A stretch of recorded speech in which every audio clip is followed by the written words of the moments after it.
Let's continue our dialogue about the different laws, some of the foundational laws for union activities, and also the response by the management to a union. It just depends where you're at and where they're at in the process of, do you already have an established one, or are you going to have somebody organizing one? There are almost two different aspects of it because the way you negotiate it would be very different because of the fact you have somebody new who may not know what they're doing versus somebody that's been around for a while.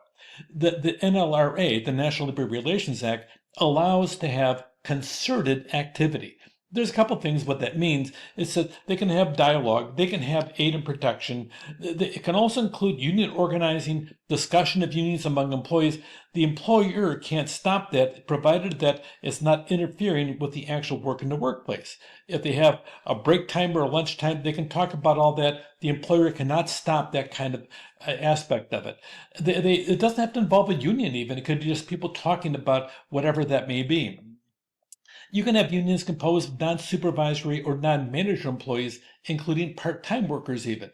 There also are even unions that deal with management employees. One of the Teamsters has one that deals exclusively with management employees. And so the Teamsters, they literally try to organize fire sheriff's departments or even management people at colleges. I was involved with one aspect of it in the negotiating process during an actual push to sit down there and organize the management people in the organizations. You have different aspects of it. But of all, the officers are always elected by the members themselves. They're not appointed by a central office. They have to be within the local. And of course, you have the president, vice president, secretary, treasurer. There's normal standard officers you'd have, but you also have the critical one of a shop steward who works a lot with the actual direct employees on different aspects of it. The National Labor Relations Act helps define good faith bargaining. In other words, you have wages, hours, and working conditions, the big three in all negotiations. And if you have the employees organized and they vote to form a union, the employer has requirement by law, by federal law, that they must negotiate. Here's a case here, and this is one of several that are out there that are actually landmarked to help carve this right into stone. Gimrock Construction versus IUOE Local 487. They had bad faith bargaining, or rather no bargaining. Gimrock Construction refused to recognize it. By the time it was all done, thousands upon thousands of dollars were really spent, and no matter what happened, Gimrock tried to do, they still lost the case in the process. It would have probably been a lot cheaper just sitting down, negotiating with it in the process, but they chose not to do that, and by the time it was all done, they lost a lot of money and probably a lot of good faith because they were exercising bad faith. So sometimes you have permissive subjects of bargaining that are stepping outside of the non-mandatory subjects, wages, hours, working conditions. Sometimes you'll have other things by having somebody says, okay, well, let's talk about this topic over here or this topic over here. You'll see different issues like that. So it just depends as to what is the mood and how strong the contract is and how long it's been around. Typically, everybody wants more and more and more, so you may start out with a contract of 16 pages long, and once you're there working with it, 15 years later, all of a sudden the contract is 40 pages long, and then after you've been there for 35 or 40 years, all of a sudden you got this 100-page contract. So they kind of grow as life goes on. You also have to deal with a closed shop. Sometimes an employer, they hire only union members, or anybody they hire must become part of a union. Now, you also have things that'll change that. We'll talk later on about Janus versus AFSCME, which is a decision in 2018 that dealt with this issue for public employees, which is by far the largest group as a whole. But for the most part, you can actually have closed shop bargaining where everybody gets to be part of a union, but they can have exclusion from different aspects like political contributions of a union. Here are some of the typical clauses taken right out of contracts. Wages, including cost of living increases, production increase, learners, and apprenticeship overtime.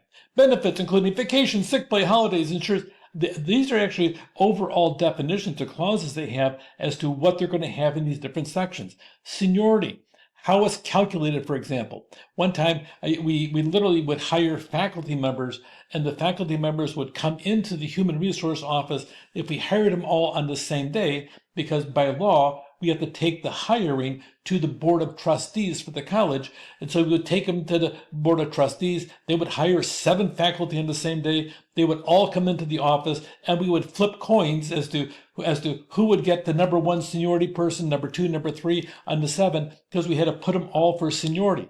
It was a big deal, not so much because we ever used it. It's just if we ever did have a layoff, we had to know who was the next one in line to be laid off. Now, that never happened for the layoff, except we had that process.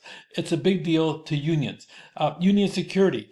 That way, if a union sits on says, well, we're asked me over here. Well, we want to be organized. We want to. So literally, you sign as part of the contract. The union negotiates on its personal behalf, saying you can't negotiate with anybody else, just us. Well, it's in the agreement. When the agreement expires, if the employees want to shift, they can do that. But that's always a clause typically in there. These are things you'll see in almost every contract, obviously wages, hours, and working conditions, but you'll also see union security things, management security. You'll see dues checkoff, union shop, agency shop, maintenance and membership. You'll have all that. Unions typically try to get the employer to do their paperwork for them. That way they can sit down and cut wages. Wait a minute. Would they cut their own wages? Yes, they would. Okay, so different aspects of it, but you'll see a lot of different major articles with subheadings underneath them. Always, every grievance you'll have is defined in a collective bargaining agreement. This is just part of it. It's how you handle disputes. So on a dispute, it's pretty common to have 4 or 5 steps. The first step is always the employee should talk to the supervisor in an informal setting. Sometimes they could take the union steward with them. Second step, they put the grievance in writing. By that, they have to identify the section of the contract that they feel was violated by the supervisor. And then if that doesn't work, they can go on to a third step, which would be a higher level. Sometimes it's at the executive suite or the C-suite. And then if that doesn't work, then they can go to arbitration. Arbitration is actually the last step usually in the grievance procedure. A lot of times arbitration is what we call binding arbitration. So both sides come and they get to choose who gets to do the arbitration. Sometimes union contracts, if they're mature and they've been around a while, they may actually name people by name that are only allowed to be chosen from the American Arbitration Board. So you'll have that or some other board. Usually your arbitrators are former retirees from human resources, or they're lawyers that actually know a lot about labor law. So the arbitrator will sit down and hear both sides and make a decision for one side or the other, and whatever they have, if it's binding arbitration, boom, that's their decision. Usually they try to make both sides happy, and that way they want to hire them later on. So you have that going on. You also have a reopener. Sometimes when a contract gets ready to expire, you'll have a reopening. The contract may be reopened 3 months prior to the expiration date. So you have a reopener, and that decides as to exactly when they can reopen it, start negotiating, and what parts of the contract the union or management is interested in reopening. And you swap sides and everything else. In a public sector, then you have to sunshine it. So in other words, you have to put it on a board agenda so that the public can actually see what the union is talking about, and then you have that type of open dialogue with the board of trustees as to what the two positions are. So that way it's out there as all part of the reopener. There's a couple things when somebody's organizing a management, they can't threaten them. If you do this, if you vote for a union, you'll lose your benefits, you'll lose your jobs. We'll move you to Venezuela. We'll do this. Maybe Cuba even. Okay, you'll hear all those different things. You can't do those kind of things. You can't threaten them about any of that stuff. You can't withhold wages. You can't withhold benefits. We gave you those benefits. We'll take those benefits back. You can't say things like that. You can't fire somebody for union activities. Sometimes if you have a bad employee, they'll get on a bandwagon for this, and that way say, you can't fire me because I'm involved with the union. It's only because, well, you've been a bad employee for the last 7 years. You finally get rid of you. But you can't have those dialogues once they sit down there and get that invisible cloak around them because you're part of a union. So, look, you can't make promises. You can't spy on. You can't do all these things are prohibited. Don't do it. Don't do it. You'd be better off. You have the aspects of duty of fair representation. Sometimes Not everybody is happy with what the union agrees to. They say, no, you can't do this to me. I don't like it. I don't like it. And they sue sometimes. In this case, that's what happened with Airline Pilots Association International versus O'Neill. It's a case where, yes, the union did negotiate in good faith, but somebody didn't appreciate it because they didn't get what they wanted. Well, that's part of the internal process within the union to sit down there and make certain they're representing them. Sometimes not everybody wins what they want to have. A lot of times in agreements, you're going to have a management security clause where management has the right to run the business, make appropriate decisions as long as the laws and agreements are complied with. Sometimes that's actually a phrase inside of a contract because people try to intervene and try to say, well, the union has a right to do that. And if you watch it, if you don't watch it, you'll have all kinds of problems because of the fact that the union should not be making decisions as to how the company is run. That's management's role. The union's job is to work on behalf of its members, not run the company. So sometimes you'll have different aspects. Something comes up. Hey, this came up. Let's talk about this. And both sides want to talk about it. You can actually have midterm negotiations, reopen a section of the contract and talk about it if you want to do that. The National Labor Relations Act, it permits strikes. It permits lockouts, too. Sometimes you have different aspects of it. I had a former relative of mine. He was a coal miner in Appalachia. So we were out visiting, and all of a sudden he came home early one day, and I said, what's going on? And he said, hey, it's a nice day for fishing. We all wanted to. He was one of those truck drivers in a giant 12-yard dump truck, one of those monsters out there. And says, it's a nice day, so everybody wanted to go fishing. So we all decided, let's do a wildcat strike. They actually took the day off primarily because of that, and they squeaked about it, and they didn't get paid for it, but it was okay because it's a good day to go fishing. Real story.